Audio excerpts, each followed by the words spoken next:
This is V Rising. Now, I'll be the first one to admit that I don't usually do the whole survival game fad thing because this is not really for me. I've tried to get into games like, your Conan Exiles and your Valheim and stuff like that, but I just find them extremely boring and not really all that interesting to play. So I tend to bounce off of them really, really hard. I understand why people like them. I see the good in them, like for instance, Valheim has a really great atmosphere, some really nice visual style going on with it. I just can't get into it personally. So when it comes to these flavor of the month streamer survival games, I tend to stay away from them and just not even try them anymore because I've tried too many of them and been burned every time. However, occasionally something comes along that makes me feel like it might be doing things a little bit differently. And that is exactly the case with V Rising. I gotta say, it's kind of like the anti-survival game, if that makes sense. It feels like a survival game for people that don't like them for the most part. Because it does a whole lot of things that these games tend to do, but it puts its own spin on almost every aspect of it and turns into quite a different experience overall that I actually really, really enjoy. So my time so far with V Rising has left me with a really positive impression of it, and I gotta say also that it feels quite finished for an early access game. I know this is something that people say about Valheim as well, but I personally disagree. I think that game feels very much far from finished. It feels quite content sparse and quite buggy and janky, so I don't really understand why people say that about that game, but in this case, I really do think that there's a lot here. The map is quite large. It's actually filled with factions to interact with and to fight for the most part, and quite a bit of base building stuff as well. It feels like it's got a good amount of content already. Now, this game is brought to us by Stunlock Studios, who you may recognize as the people that made Bloodline Champions and Battlerite, and that DNA is very much within how this game's combat and movement works. It feels kind of MOBA-ish in terms of how it controls, which is kind of neat, honestly, because it's just another thing that's different about this survival game formula. But, of course, the main concept is that you are a vampire, and you've got to be careful and stay out of the sun. In this game, the sun is lethal. It is extremely lethal to you as a vampire. You can only be in the sun for a couple of seconds before it starts to burn you horribly, and it does a stacking, increasing amount of damage every tick, and will very quickly kill you if you don't hit a shadow soon. So you have to be very careful about exploring out during the day, although my first tip for this game is to not treat the daytime as a time where you never go outside, because there's actually a lot to explore in this game, and it's perfectly reasonable to be walking around in the daytime. You just have to master the art of shadow dancing, of dancing in between shadows to keep yourself alive. This becomes more easily done when you have better travel skills and a wolf form that allows you to move faster. So yeah, do actually explore during the day. Don't treat it as so prohibitive you can't go outside at all. Just be careful. And as a vampire, you are tasked with re-establishing your coven, building up your castle from scratch, and just being a lord of the night, basically. And it all starts with the relatively familiar survival game mechanics, i.e. beat up trees to get some wood, craft that wood into some gear, and go on about your day. Although in this case, you're also going to be using a lot of bones. Bones are very important for crafting some of the early game gear, and there's lots of skeletons and other beasties around that will kindly give you their bones if you murder them a little bit. From there, you'll see one of the game's most unique mechanics, in my opinion, and that's the blood meter. That red globe at the bottom of the screen there, this acts effectively as your hunger gauge, although it's a lot less annoying than most survival game hunger gauges. For one, it does deplete over time because you are a vampire, so you'll get thirsty for blood, but it doesn't deplete so fast you constantly have to babysit it. This is one of the first things that I really like about this game in comparison to a lot of its contemporaries. Stuff like equipment durability and your hunger gauge, they don't deplete so fast that they're really annoying. They're more of a long-term thing that you manage instead of being an annoyance, and I like that change a lot more. So yeah, your hunger gauge, your blood gauge, does decrease over time, and you fill it up by feeding on things. And this is the really cool part, whatever you feed on actually gives you different bonuses because it changes the type of blood in your gauge. If you nom like a bear or a wolf or something, you'll get beast blood. And if you, say, find an archer, you might get rogue blood or something like that. Every sort of different enemy has different types of blood, and they also have a blood quality that's measured in a percentage. And you want this to be as close to 100% as possible. The higher this is, the more of its 5 different tiers of bonuses you'll unlock. So if you get a very high purity warrior blood, for instance, you might unlock 3 or 4 or even all 5 of its passive abilities at their highest levels. But if you just get 8% beast blood, you'll just have a very weak version of the first passive. Also, whenever you feed again, it will replace your current blood type with that of your most recent feed, which is an interesting idea because it sort of is the reverse of how most survival game hunger meters work. Generally, you're supposed to keep those topped up as much as possible and always keep some berries or whatever with you to eat to keep this gauge as high as you can. Just manage it to be at max at all times. But in this game, you're actually encouraged to go hungry because if you find a really high purity beast or a really high purity enemy and get its blood, you want to hold on to that bonus for as long as you possibly can, which means you don't want to feed again and replace it with something else. So you're actually encouraged to really skirt the limits and try and get by as much as you can on whatever blood type you currently have if it's a really good one, and only feed when you absolutely need to.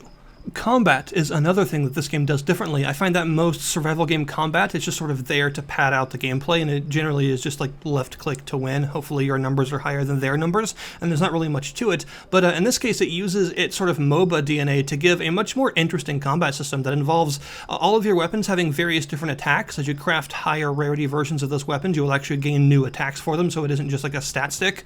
And you also have various vampire powers and spells that you can use. You can turn into a wolf, you can turn into a bear, you can turn into a rat, and you can enthrall people and actually take them as servants. You can cast all sorts of different spells, and as you defeat bosses throughout the game, you'll get various different spells and different sets of powers. So there's like unholy powers, which are like a green poisony stuff. There's blood powers, which are what you would think. There's chaos powers, which are purple and have a lot of damage over time. There's all sorts of powers like this that you can use to sort of create your kit. And of course, in combination with the blood mechanic, you can sort of kit out your character in a way that has nothing to do with your gear. Instead of just being about weaponry or what you're wearing, it's also about the various types of powers you have equipped and what type of blood type you're actually walking around with for its bonuses.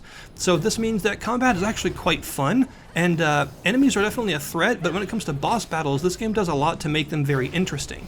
Boss battles are basically MOBA battles, effectively. They have all sorts of like skill shot attacks that you have to be able to dodge. You have skill shots as well. All of your spells act as skill shots, and bosses will be laying different fields and rectangles and circles on the ground that you have to avoid, and all sorts of timing-based abilities. You can even parry stuff with a blood power. It's really neat, honestly, and it means that the overall combat in this game is a lot more active and skill-based and interesting than is the general fare for this genre of game. And I really appreciate that, especially considering you do it a lot.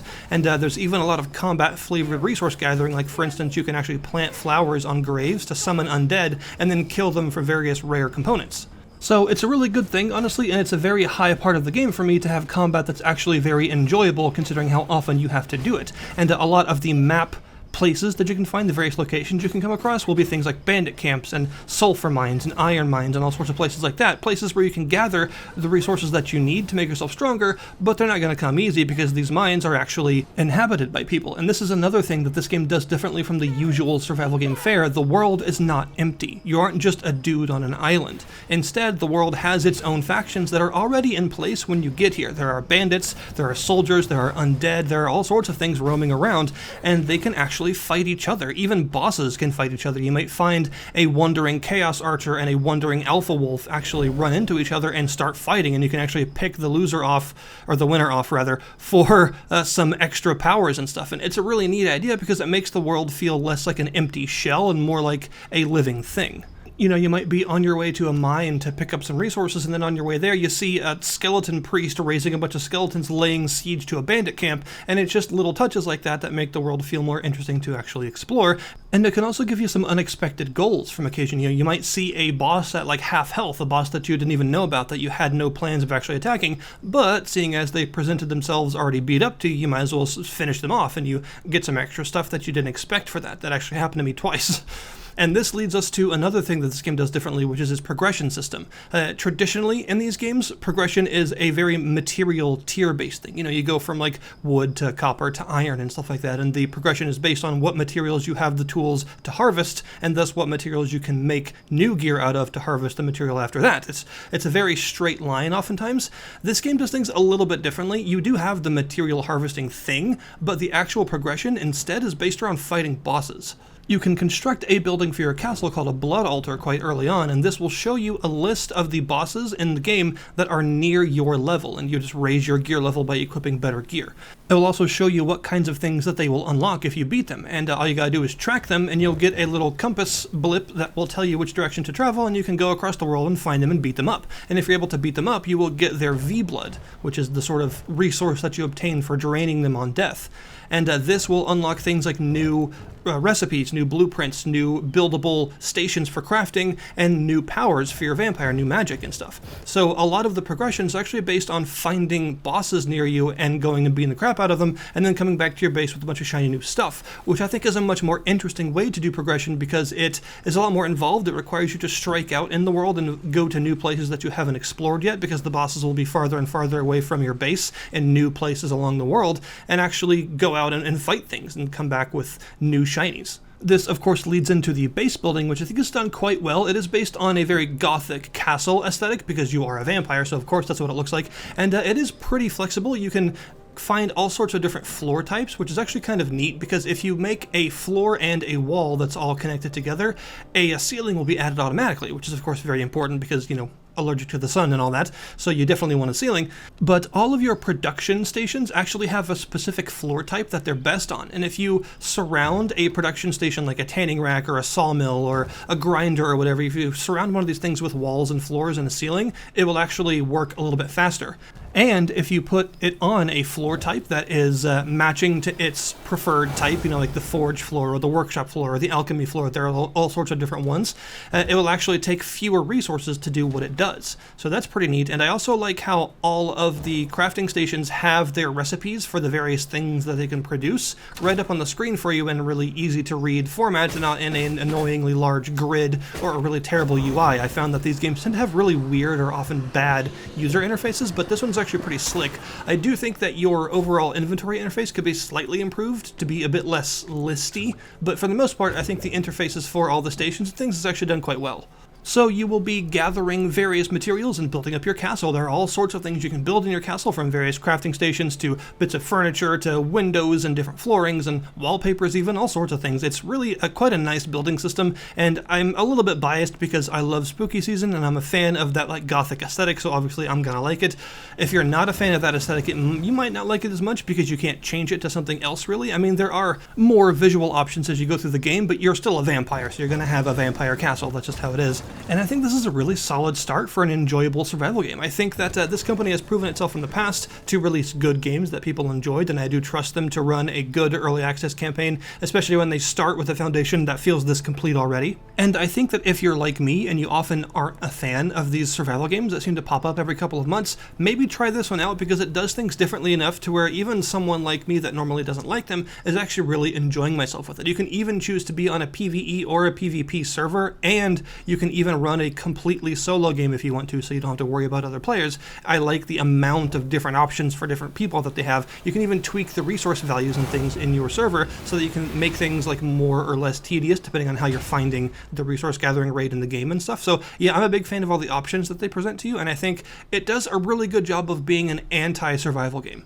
of taking a lot of the things that these games tend to do and doing them in a noticeably different way that is, in my opinion, more interesting. So I will link you to the Steam store page in the description below this video if you would like to go check out the game yourself. Definitely give it a shot if you're like me and feel burned repeatedly by trying out these games that are so popular and never really understanding why people seem to like them so much. You know, sometimes it takes turning a system on its head in order for it to evolve, and I think that's exactly what's happening here. So thank you guys very much for watching, and I'll see you next time.